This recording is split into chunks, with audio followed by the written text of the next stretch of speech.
प्रणाम, नमस्कार। बहुत स्वागत है आपका उस कार्यक्रम में जिसका नाम है हे प्रभु आनंद दाता। और जैसा आपने इसके पहले के एपिसोड में देखा कि महाशिवरात्रि अब बहुत निकट है और शिव एक ऐसा स्पंदन है, एक ऐसी भावना है जिससे हम में से सनातन परंपरा से आने वाला कोई भी व्यक्ति अछूता नहीं है। और मैं भी जब शिव के स्वरूप के बारे में चिंतन करता हूँ, एक अज्ञानी के नाते जो सनातन परंपरा के विभिन्न पक्षों और पहलुओं को शास्त्रीय तौर तरीके से नहीं समझता है, तब भी मैं ये समझ पाता हूँ कि किसी भी पात्र में जरा सा जल लेकर समर्पित कर देने से प्रसन्न होने वाला देव, आपके व्यंजन भोग में किसी भी प्रकार की बेर मिल जाए तो बेर चढ़ा दीजिए, वो भी ना मिले तो कोई बात नहीं, सिर्फ आपने जलार्पण किया है, उसी से भोले बाबा प्रसन्न हैं। अगर मैं एक बड़ी विहंगम दृष्टि डालता हूँ, मैं इसको बड़े एक फलक पर देखने की कोशिश करता हूँ, तो तुलना की कोई आवश्यकता नहीं है। ईश्वरीय जगत में तुलना का कोई अर्थ भी नहीं है। जहाँ कोई बड़ा छोटा नहीं, वहाँ किसको आप बड़ा प्रस्तुत करेंगे और किसको आप छोटा प्रस्तुत करेंगे, तो ये तो कोई प्रश्न ही नहीं है। लेकिन शिव जैसा उनका नाम है कि सरलता का वो पर्याय हैं, तो उन्होंने अपनी पूजा विधि, उपासना विधि, वो सब कुछ भी उतनी ही सरल रखी। पहले एपिसोड में हमने उनके व्यक्तित्व के कुछ और पक्षों के साथ आरंभ किया और आज हम उनके नाम के स्वरूप और उसके महत्व से परिचित होना चाहेंगे, जो कहीं ना कहीं शिव पुराण से भी जुड़ता है। और निश्चित तौर पर इसके लिए हमारे साथ होंगे हमारे सुपरिचित विद्वान वक्ता, भगवत गीता के अध्येता, मानस मर्मज्ञ प्रोफेसर डॉक्टर सुरेंद्र बिहारी गोस्वामी। चलिए बिना विलंब किए हुए सीधे उनके पास चलते हैं। प्रणाम करता हूँ प्रोफेसर गोस्वामी। और आज शिव जी के नाम, ज्योतिर्लिंग के भी नाम मेरी स्मृति में हैं और बाकी शिव पुराण से संबंधित उनके नाम, उनका महत्व और उनके व्यक्तित्व की अगाध गाथा। देखिए, आपने बड़ा शुभ चिंतन प्रारंभ किया है और मुझे आपके चिंतन से नैमिषारण्य में बैठे हुए शौनकादिक ऋषि ध्यान आ गए, जो सूत जी से यही प्रश्न करते हैं। उनके चिंतन में एक बड़ी विशिष्ट बात होती है। वो कहते हैं अमृत भी तो भोग है। आप देखिए, कभी भी त्रिदेव को अमृत पान करते नहीं देखते आप।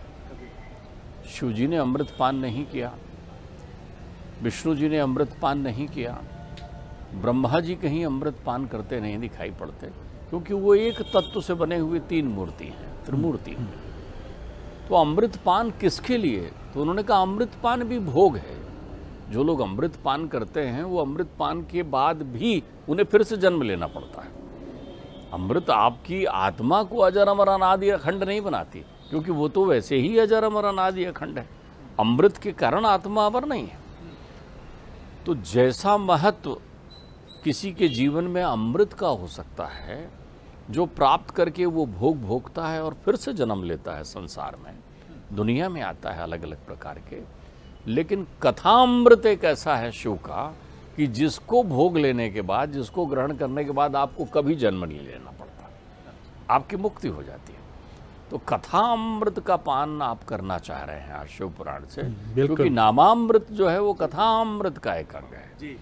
और हम अपने जीवन में जब तक इस त्रिगुणात्मक तत्व को नहीं समझ लेते, शिव पुराण में एक त्रिगुणात्मक तत्व की बड़ी विशद विवेचना की गई है।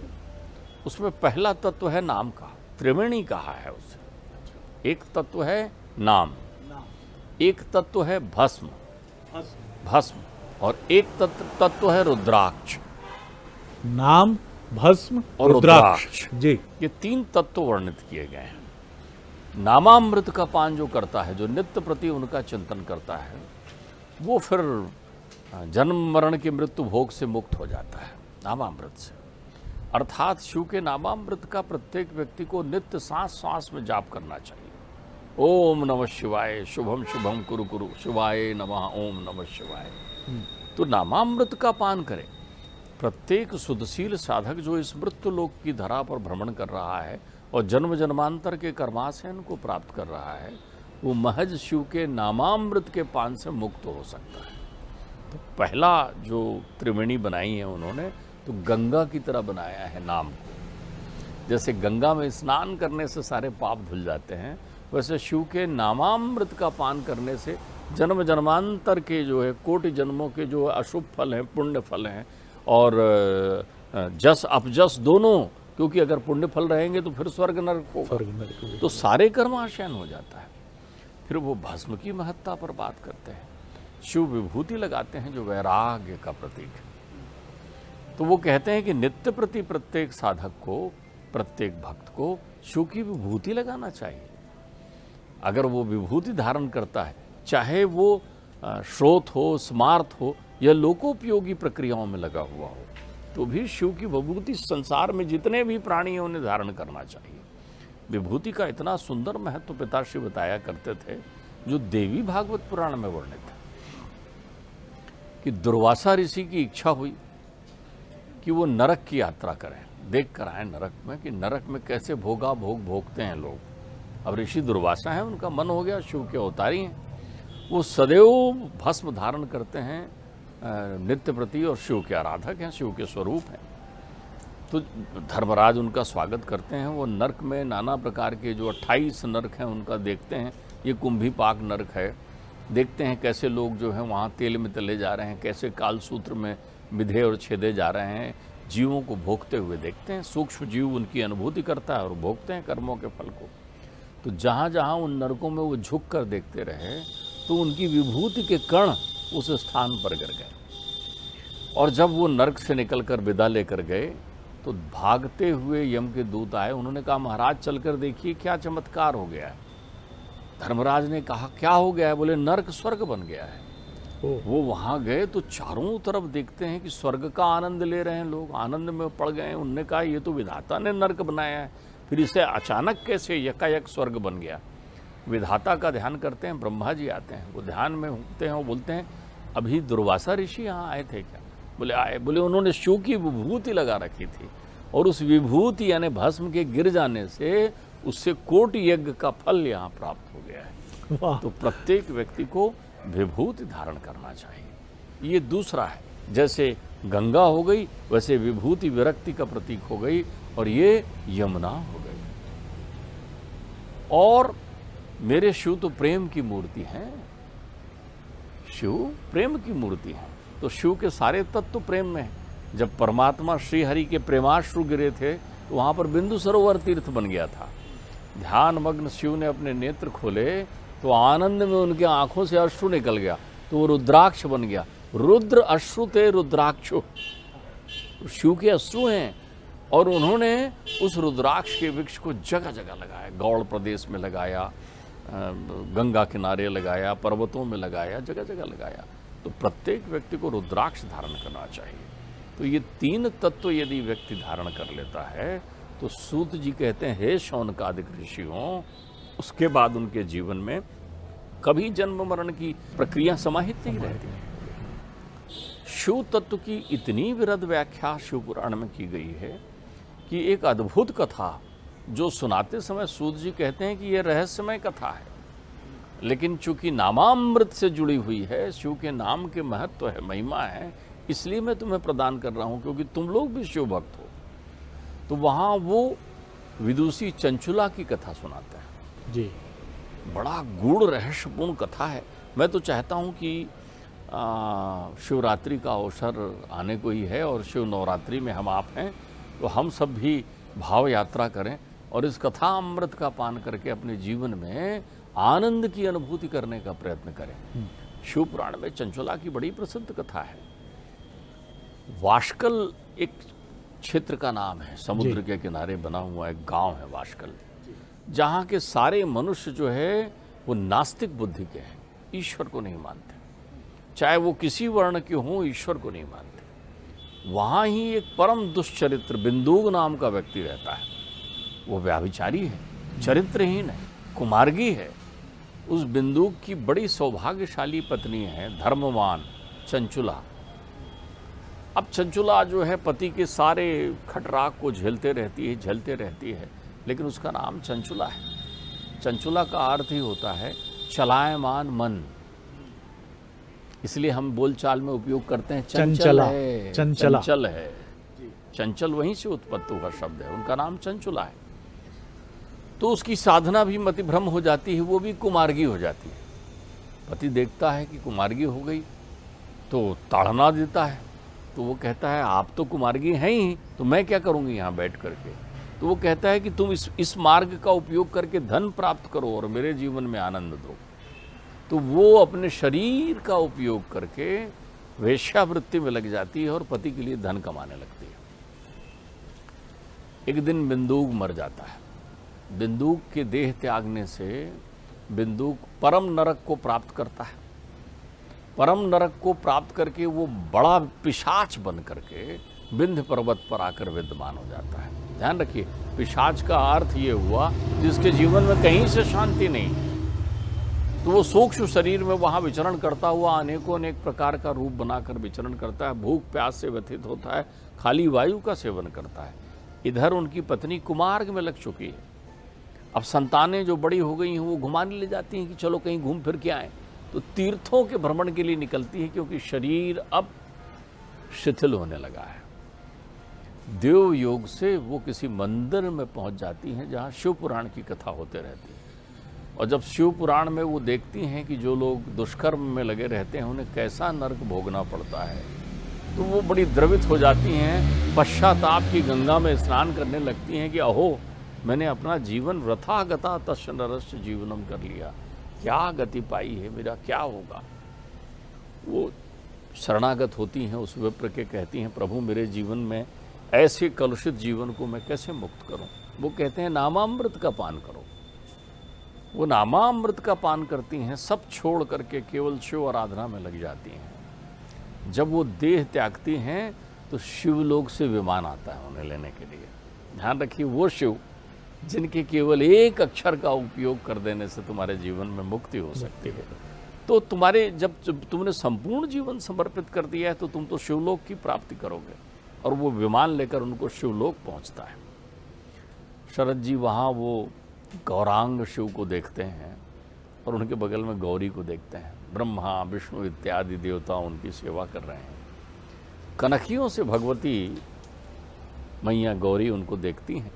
उसके निर्मल मन को देखकर, प्राश्चित गंगा में स्नान किया है, मुक्त होकर आई है, वो अपने पास बुलाते हैं, लाड़ करती हैं उसको, कहती हैं तू मेरी सखी हो जा।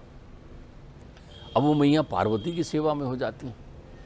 पार्वती की सेवा में हो जाती हैं तो एक दिन मैया की खूब वंदना करती हैं कि आप ही जो हैं त्रिलोक की देवी हैं, उद्भव स्थित संहार कारिणी क्लेश हारिणी हैं। तो मैया प्रसन्न हो जाती हैं, बोलती हैं बोल क्या चाहिए तुझे। बोले मैं तो यहाँ हूँ, लेकिन मेरे पति जो हैं कलुषित आचरण करके किस नरक को कहाँ भोग रहे होंगे, मैं नित्य उनका चिंतन करती हूँ। मैया कहती हैं कि वो तो विंध्य पर्वत पर पिशाच की योनि में है। बोले मैया उन्हें मुक्त कैसा करें, कृपालु है मैया। मैया जो है गंधर्वराज तुम्बरू को बुलाती हैं, उनसे कहती हैं कि इनको ले जाकर उनको शिवामृत का पान करा कर आओ।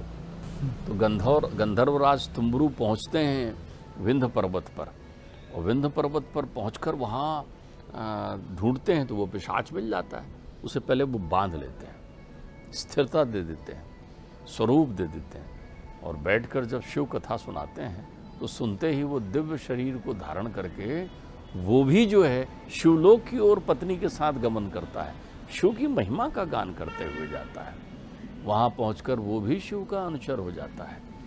ये कथाएं शिव पुराण में ऐसी अनेकों अनेक कथाएं वर्णित हैं जो इस तत्व को बताती है कि आप उस जगह रुक न जाएं, ये ना सोचें कि अरे मैं तो अब तक बुरा करते रहा तो क्या होगा। शिव ही एक ऐसे कृपालु देव हैं और अवसर अभी आपके पास सामने है। विषयों की रात्रि में जागिए, विषयों की रात्रि में या निशा सर्वभूतानाम तस्याम जागृत संयमी। आज भी अगर आप संयम को धारण कर लें और परमात्मा शिव के कथामृत का पान कर लें, नामामृत का पान कर लें, तो वो इतने भोले हैं, इतने भोले हैं, इतने कृपालु हैं, वो भंडारी हैं, वो तुम्हारे अनंत जीवन की साधनाओं को देकर तुम्हें कैवल्य पद प्रदान कर देंगे। कर्माशयन जन्म जन्मांतर से दूर नहीं होता शरद जी। कई जन्म लेते रहो, 1 जन्म 2 जन्म, देवताओं को भी अपने कर्म फल भोगने के लिए धरती पर, इस धरा पर आना पड़ता है। भगवान भी मृत्यु लोक की यात्रा करते हैं ताकि यहाँ उस मर्यादा और उस चरित्र की स्थापना कर दें।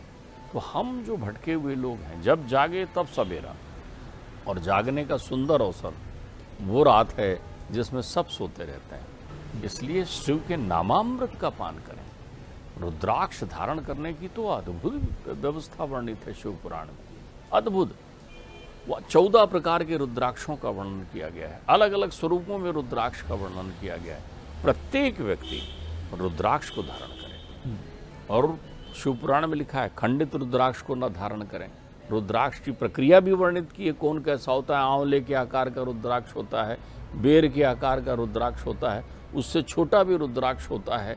इस प्रकार से वो श्रेष्ठतम, मध्यम और निम्नतम रुद्राक्ष बताए हैं जी। इनको धारण करें।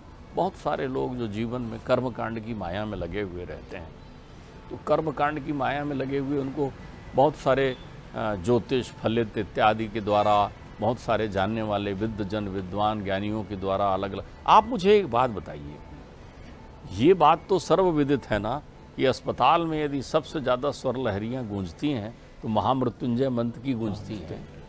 क्यों गूंजती हैं? महामृत्युंजय मंत्र क्या कहता है? वो नामामृत का मूल फल बता रहा है। वो कह रहे हैं मृत्योर मोक्षी मामृताम, मैं मृत्यु को प्राप्त करूं, लेकिन ऐसा जो सहज भाव से कष्ट ना हो, और मोक्ष को प्राप्त करूं। क्या बात? शरीर की मृत्यु हो और आत्मा तुम में विलीन हो जाए, आत्मा तुम में विलीन हो जाए।